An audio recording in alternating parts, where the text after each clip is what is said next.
Sa wakas nga ay nagkasama-sama ng muli sila Shin, Sakamoto at Heisuke at ngayon ay nagsimula na silang lumabas ng prison kasama si Atari, ang fortune teller ng JAA. Meron ding ipinakita sa atin na misteryosong individual na pumunta sa Okutabi Castle na nasa tuktok ng JAA prison. Sino kaya ang lalaking ito? Magiging hadlang kaya ito kila Sakamoto sa kanilang pagtakas sa nasabing kulungan? Tara na't alamin natin. Ipagpapatuloy natin ang kwento sa chapter 204 na pinamagatang Revolution and Succession. Dito, pinagpatuloy na nila Sakamoto ang pagtaka sa JAA jail kung saan pintumba nila ang bawat guard na humarang sa kanilang daan. Meron namang nag-report dito na isang sugatang guard sa iba nilang mga kasama na may nagaganap na jailbreak sa South Utility Entrance sa B1 at hindi nila mapigilan ng banga ito. Habang pinapatulog ang isa sa mga guard, nagkomento si Sakamoto na mas maraming security ngayon kesa nung pumasok sila, pero hindi naman daw dapat yon magiging problema at sa front na lang daw sila i-exit. Pagliko nila sa isang hallway, agad silang hinarang ng JAA prison legend na si Vector Man at mayabang nitong sinabi na mali sila ng nilikuan. Gayunpaman, puro angas lang yung maskuladong lalaki na ito nang biglang dumating doon si Bold at sinuntok ito ng solido sa sikmura. Sinabi nito sa kanila na gusto niya sumama sa jailbreak, kung saan masaya namang pumayag sina Heisuke at Shin. Nagalit naman si Hoshi sa kanila at tinawag silang idiots dahil sinisira pa daw nila yung mga pintuan kahit meron naman silang card key. Sigurado daw ba siya dito, tanong ni Shin, at hindi daw ba isa siyang guard? Kung saan sinabi ni Hoshi na huli na ang lahat para doon. At besides, naging suspicious na daw siya tungkol sa pagtrato ng JAA kay Atari, kaya ang gusto niya na lang daw ngayon ay protektahan ito. Tinanong niya naman sila kung bakit ba sila pumunta sa lugar na ito. Kaya sumagot si Shin na gusto niya kasing makakuha ng ESP tips galing kay Atari. May narinig siya dito umiiyak at paglingon niya sa kanyang likod, nakita niya si Atari na humahagulgol na nagpawindang sa kanya at napatanong kung bakit ito umiiyak. Nagalit si Hoshi at pinoint na dahil iyon sa tumatakbo sila ng mabilis, kaya sinabi niya na wala silang oras para magmabagal dun. Sumagot naman si Atari na hindi siya umiiyak dahil dito, kundi sobrang saya lang niya na makakaalis na siya sa lugar na ito. Sobrang tagal niya na daw itong ninais. Ipinaliwanag niya din dito nung naubusan na siya ng swerte sa basement 2, naisip niya na tapos na ang lahat. Sobrang natakot daw siya sa kung anong misfortune ang maaaring naghihintay sa kanya. Gayunpaman, bigla daw dumating doon si Shin, ang kanyang lucky item. Sobrang saya niya daw dahil doon. Napangiti naman yung mga kasama nila nang marinig ito. Hindi nagtagal, napatanong si Heisuke na ano na yung mangyayari ngayon doon at kung pananatilihin niya lang ba si Shin sa kanyang tabi. Kaya sinabi ni Atari na nagbabago araw-araw ang lucky item na nagpagulat kay Shin. Inakbayan naman ni Boyle si Shin at paasar na sinabi na too bad yun. Kaya inirapan niya lang ito at sinabi na wag siya nitong hawakan. Pinoint naman ni Sakamoto na malapit na sila sa exit at nang mawasak nila yung pinto na nasa harapan nila, nakarating sila sa isang lugar na kamukha ng ancient Japan.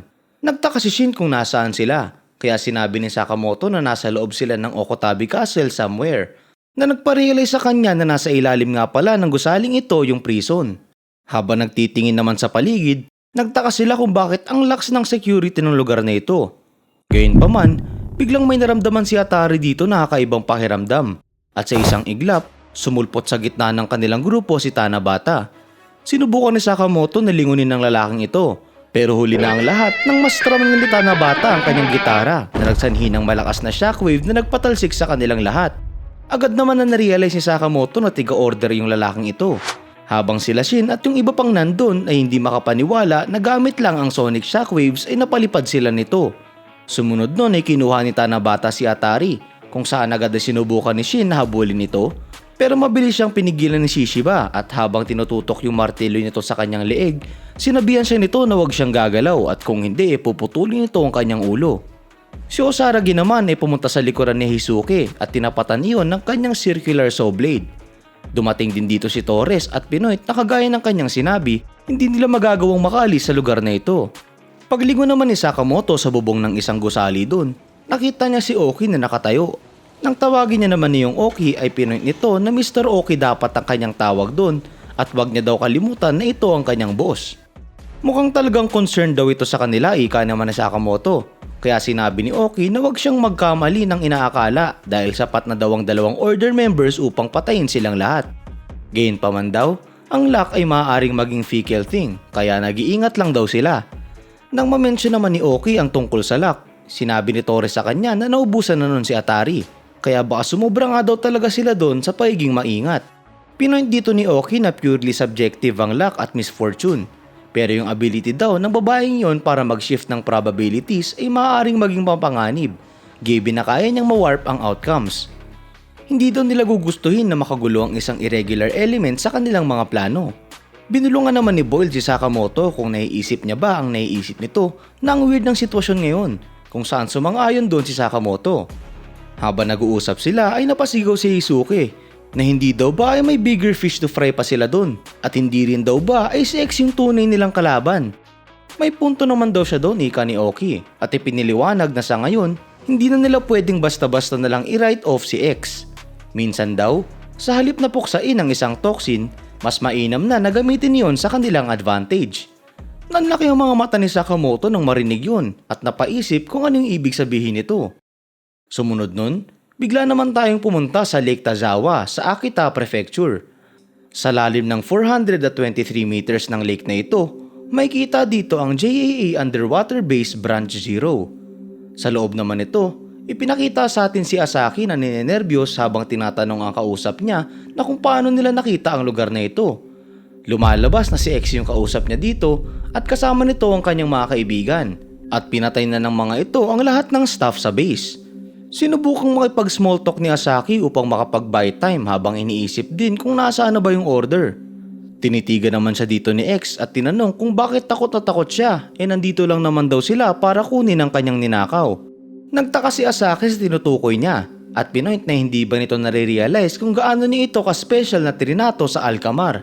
Gayunpaman, tinitigan lang siya ulit ni X dead in the eye, kaya napagdesisyon na niyang manghihina dito ng patawad. Pinangako niya na hindi niya na sila guguluhin. Kababatang kapatid niya naman daw ito at talagang may pake siya rito, kaya pinagsisisihan niya na sinaktan niya ito. Sinabi naman ni X na yung foolish choices niya yung nagdala ng lahat ng ito. At mamatay daw siya dito ngayon para sa bagong order. Sa isang iglap, biglang hiniwa ni X yung mukha ni Asaki ng pahalang na nagpatalsik ng upper head part nun. Nakuha naman ni Kanaguri ang lahat ng eksenang ito sa kanyang kamera. Habang nangyayari ito, bigla tayong bumalik sa castle. At dito ay pinapaliwanag ni Oki kila Sakamoto na kinonsider na nila ang kanilang options at napagdesisyonan na mas makakabuti sa order na kumampi kay X. Lumipat muli ang eksena sa isang busy street sa Japan at makikita natin dito na nagtataka, natatakot at hindi makapaniwala ang mga civilians habang tinitignan nila ang isang live broadcast sa isang building ng isang pugot na ulo. Lumalabas na si X ang kanilang nakikita doon na may hawak ng pugot na ulo at inaanunsyo nito sa lahat ng Japanese assassins na patay na si Chairman Asaki at ngayon daw ay dinedeklara niya na ang launch ng Reborn JAA. Nanlaki naman ang mga mata ni Sakamoto nang malaman niya ang nakakagulat na impormasyong ito.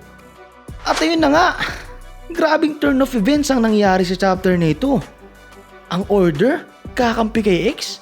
Paano na sila Sakamoto at buong Japanese Assassin World niyan? Alamin natin yan sa susunod na kabanata.